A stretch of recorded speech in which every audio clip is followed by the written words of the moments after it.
Episode के starting में कानमेरे और किंगसू को दिखाया जाता है। वहाँ पे जो किंगसू है वो उसे समझा रहा होता है कि मैं हमेशा तुम्हारे साथ रहूँगा, तुम डरो मत। और वहाँ पे कानमेरे बोलती है कि हाँ मैं समझ गई, हम कल अपने बारे में पूरे कॉलेज को बता देंगे, अब जो भी होगा देखा जाएगा, मैं डरूंगी नहीं। और वो सेलिब्रेट करते हैं, वहाँ पे केक वगैरह कट करते हैं और वहाँ पे कानमेरे किंगसू को परफ्यूम की बॉटल गिफ्ट करती है। तो किंगसू बोलता है मैं तुम्हारे लिए कुछ लेके तो आया नहीं। तो उसने बोला कि कोई बात नहीं, ये तो मैंने बस बनाया था तो मैं लेके आ गई। दूसरे दिन दिखाया जाता है कानमेरे एकदम रेडी होके कॉलेज पहुंच जाती है, किंगसू से रिसीव करते हैं। कानमेरे एकदम जैसे एग्ज़ाम देने जाने के लिए हम नर्वस होते हैं वैसे नर्वस हो रही होती है। तो किंगसू बोलता है कि कोई बात नहीं तुम चलो। और दूसरी तरफ सुहा को दिखाया जाता है जो कि कोई इसे थ्रेट कर रहा होता है कि तुम बहुत लड़कों को डेट कर रही हो, ये वो उसकी फ़ोटोज़ अपलोड कर दी होती है। तो वो उसको शक उस जूनियर पे जाता है, उसके क्लासमेट पे जाता है। तो वो बोलती है कि तुम मेरे फ़ोटोज़ जो क्लिक करते थे उसको डिलीट करो। तो उसके फ़ोटोज़ डिलीट कर देता है और उस बच्चे को ही दिखाया जाता है जो उसको जिसको लग रहा था कि सुहा से पसंद करती है, और कहीं ना कहीं इसके फ़ोटो अपलोड करने में इसी बच्चे का हाथ है। तो जैसे ही वो लोग लैब में जाते हैं तो वहाँ पे उसकी टीचर मतलब कुछ बातें कर रही होती है। तो वहाँ पे बोलती है कि सुहा तुम्हारी गर्लफ्रेंड है क्या? तो वहाँ पे किंगसू बोलता है कि मैं कानमेरे को डेट कर रहा हूँ। तो सब लोग मतलब एकदम खुश हो जाते हैं और सबकी खुश मतलब रिएक्शन देख के कानमेरे को भी अच्छा सा महसूस होता है, क्योंकि उसने सोचा होता है कि कहीं ये सब चीज़ें सुन के मतलब उसके क्लासमेट उसे अजीब बिहेव नहीं करेंगे। तो सब लोग बोलते हैं कि हमें पहले से ही लग रहा था कि तुम दोनों डेट कर रहे हो।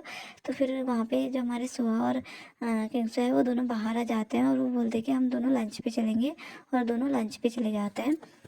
सब लोग वहाँ पे लंच कर रहे होते हैं। तो जो लड़की होती है इंजू बोलती है कि अच्छा लग रहा है तुम खाना तो खा रही हो। तो सब लोग बोलते हैं कि हाँ वो किंगसू से उसने गिव अप कर लिया है, इतनी भी कोई बड़ी बात नहीं थी। तो वो वहाँ से चले जाते हैं। दूसरी तरफ किंगसू के फादर का दिखाया जाता है, तो कहीं ना कहीं उनका पूरा मतलब करियर चौपट हो गया होता है, क्योंकि सबको मतलब एक होता है ना कि पॉलिटिशियन होने के बावजूद इसके पास इतने पैसे वगैरह हैं करके। दूसरी तरफ सुहा को दिखाया जाता है, फिर खाना खाने के बाद वॉमिट कर रही होती है, लेकिन इस बार यूना उसे देख लेती है।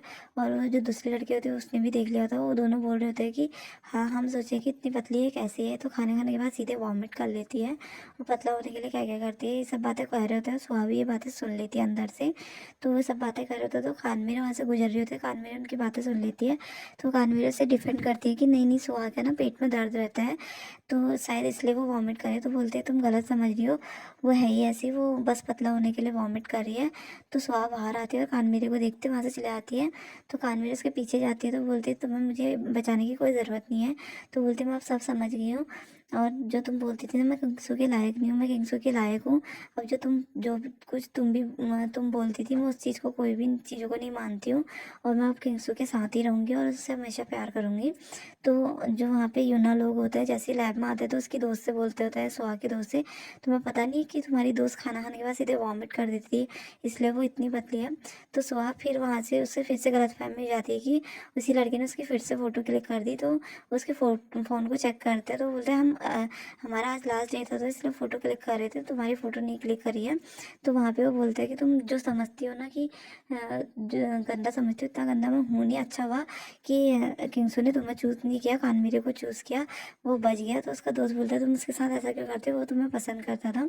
तो वहाँ पे किंगसू को दिखाया जाता है अपने पापा के हाउस में आया होता है अपने कुछ कपड़े और सामान लेने के लिए, लेकिन उसके पापा एकदम ड्रिंक कर रहे होते हैं और तब भी किंगसू से अच्छे से बात नहीं करते। किंगसू वहाँ से फिर भी चले जाते हैं। तो फिर दूसरे दिन दिखाया जाता है कि जो कानमेरे है वो एकदम छुप छुप के प्रेस वगैरह कर रहे थे, क्योंकि उन्होंने प्लान किया होता है कि वो स्कूल में जाके फिर से अपने स्कूल टाइम को इंजॉय करेंगे, क्योंकि उस कानमेरे ने कभी अपने स्कूल टाइम इंजॉय नहीं किया होता है। तो दोनों स्कूल की ड्रेस पहन के स्कूल में चले जाते हैं, वहाँ जहाँ जहाँ जहाँ वो जो जो चीज़ें नहीं कर पाई थी वो चीज़ें करते हैं।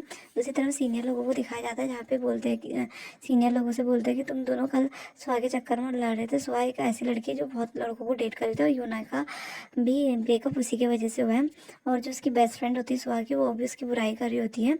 तो वहाँ पे जो कानमेरे की दोस्त होती है वो बोलती है तुम तो कम से कम मत बोलो, क्योंकि तुम तो सुहा की फ्रेंड थी ना। तो वहाँ पे सुहा को दिखाया जाता है जो हिंजू से मिलती है। हिंजू हिंजू बोलती है तुम कानमेरे को शुरू से नापसंद करती थी। वो बोलती है हाँ मुझे शुरू से नापसंद करती थी, लेकिन मुझे उसकी प्लास्टिक सर्जरी से प्रॉब्लम है, वो सुंदर है बट मुझे उन चीज़ों से प्रॉब्लम है, क्योंकि मेरी भी एक दोस्त थी जो पहले नॉर्मल दिखती थी लेकिन उसने प्लास्टिक सर्जरी कराई तो वो अच्छी दिखने लगी और उसने मेरे बॉयफ्रेंड को मुझसे छीन लिया, इसलिए मुझे इन सब चीज़ों से नफरत है। दूसरी तरफ वो यू को दिखाया जाता है जो वही लड़का उसे फ़ोन करके बुलाता है कि शायद सुहा कोई मुसीबत में है, क्योंकि वो अजीब सा बिहेव कर रही थी।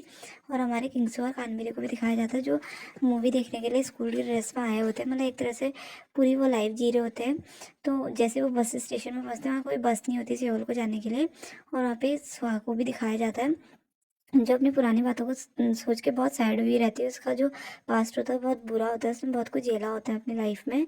और फिर उसके बाद जो कानमेरे है उसको बस नहीं मिलती, तो वो अपने किंगसू से बोलती है कि तुम मेरे घर चलो, वहाँ पे ले जाती। जब मैं स्कूल टाइम में थी तो हम यहाँ यहीं पे रहती थी, तो अपने घर लाती है और वहाँ पे उनके बीच में मतलब स्वीट सा मोमेंट हो जाता है और एक दूसरे को फर्स्ट किस करते हैं, और वहाँ पे उनकी फर्स्ट किस हो जाती है और एपिसोड ख़त्म हो जाता है। Thank you.